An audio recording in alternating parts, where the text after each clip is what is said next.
मैं श्रीमती पूजा पाठक शासकीय उच्चतर माध्यमिक विद्यालय भैंसवा कक्षा 9वीं गणित के अध्याय 2 वास्तविक संख्याओं के दूसरे भाग को लेकर आज प्रस्तुत हूँ। हेलो बच्चों, तो पिछली कक्षा में हमने प्राकृतिक संख्याओं के बारे में, पूर्ण संख्याओं के बारे में, पूर्णांकों के बारे में और परिमेय संख्याओं के बारे में सीखा। बच्चों, हमने जाना कि वास्तविक संख्याएं परिमेय संख्या और अपरिमेय संख्या दोनों से मिलकर बनती हैं। मतलब परिमेय संख्या भी हो सकती हैं और अपरिमेय संख्याएं भी हो सकती हैं। हम एक बार अपनी पिछली कक्षा का रिवीजन करते हैं। प्राकृतिक संख्याएं वे संख्याएं जो 1 से आरंभ होती हैं और अनंत तक जाती हैं। पूर्ण संख्याएं 0 से शुरू होती हैं और अनंत तक जाती हैं। पूर्णांक सभी पूर्ण संख्याएं तथा ऋणात्मक संख्याएं 0 के साथ मिलकर पूर्णांक बनाती हैं। ये पूर्णांक धनात्मक और ऋणात्मक दोनों होता है। पूर्णांक मतलब बिना दशमलव वाली संख्याएं को हम लोग क्या बोलते हैं? पूर्णांक संख्याएं बोलते हैं। अब हम वास्तविक संख्याओं और उनके दशमलव प्रसार के बारे में देखते हैं। शांत दशमलव क्या होते हैं? इस स्थिति में शेषफल 0 होता है। जैसे 1/2, इसे अगर भाग देने पे देखें तो हमें शेषफल 0 मिलेगा। दशमलव के बाद में एक संख्या के बाद भी क्या हो जाता है? शेषफल 0 बचता है। अशांत आवर्ती दशमलव क्या होता है? इस स्थिति में शेषफल कभी भी 0 नहीं होता है। मतलब संख्याओं की पुनरावृत्ति होती जाती है। जैसे 1/3 को अगर हम भाग दिया जाए तो इसका मान 0.3333 आते जाएगा। शेषफल कभी भी 0 नहीं होगा। और अशांत अनावर्ती क्या होता है? इस स्थिति में शेषफल की पुनरावृत्ति तो नहीं होती और वो कभी 0 भी नहीं होता। जैसे वर्गमूल 2 की बात किया जाए तो वर्गमूल 2 का मान 1.414213562373 होता है। वर्गमूल 3 का मान 1.732050 होता है। ये अशांत अनावर्ती दशमलव कहलाते हैं क्योंकि इनमें शेषफल कभी भी 0 नहीं होता है और ये संख्याएं हमेशा अलग दशमलव के बाद भी ये संख्याएं अलग अलग आते जाती हैं।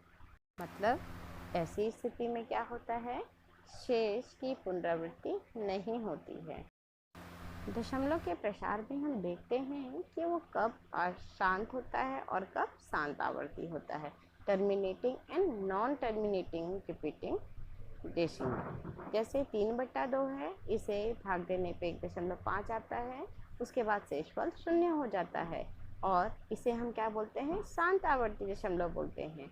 और अशांत क्या होता है? जैसे 1/3, इसे भाग देने पे 0.3333 आता है, जो कि नॉन टर्मिनेटिंग या अशांत आवर्ती दशमलव कहलाते हैं।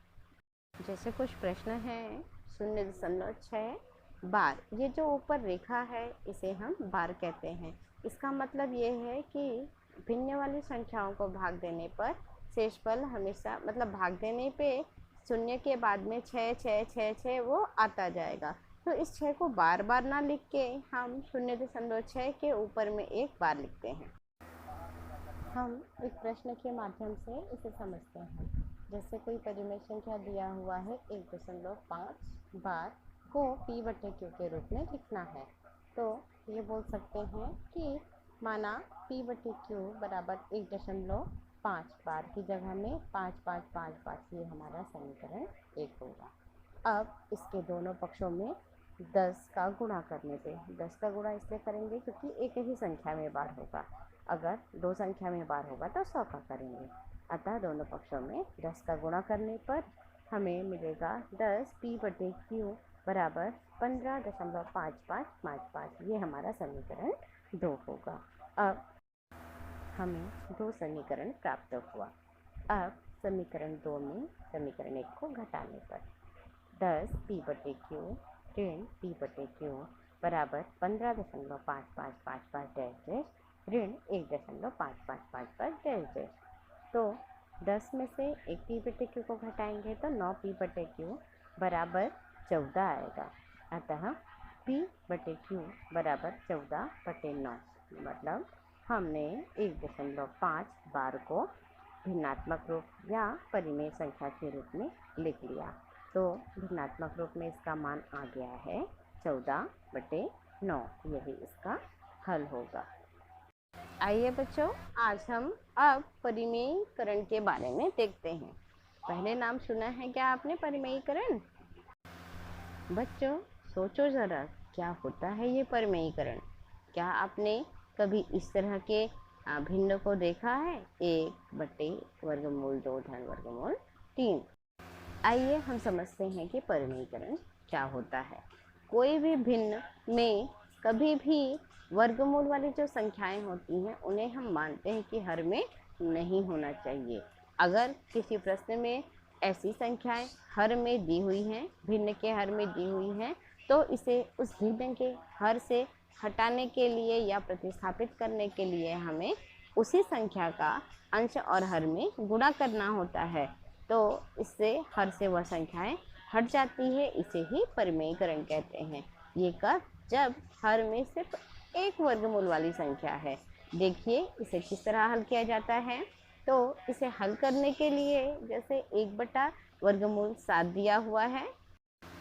जैसे हमारा प्रश्न है क्या, 1/√7। इसमें वर्गमूल 7 हर में नहीं दिखना चाहिए, इसलिए हम क्या करेंगे, इसका परिमेयीकरण करेंगे। तो हम 1/√7 में वर्गमूल 7/√7 का गुणा करते हैं, जिससे अंश में वर्गमूल 7 आ जाएगा और हर में वर्गमूल 49 आ जाएगा। तो वर्गमूल 49 एक पूर्ण वर्ग संख्या है जिसका मान 7 होता है। अतः यह संख्या वर्गमूल 7/7 हो जाएगी।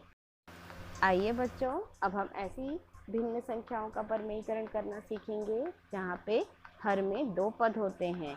एक उदाहरण लेते हैं, 1/√7-2। यहाँ पे अपरिमेय संख्या वर्गमूल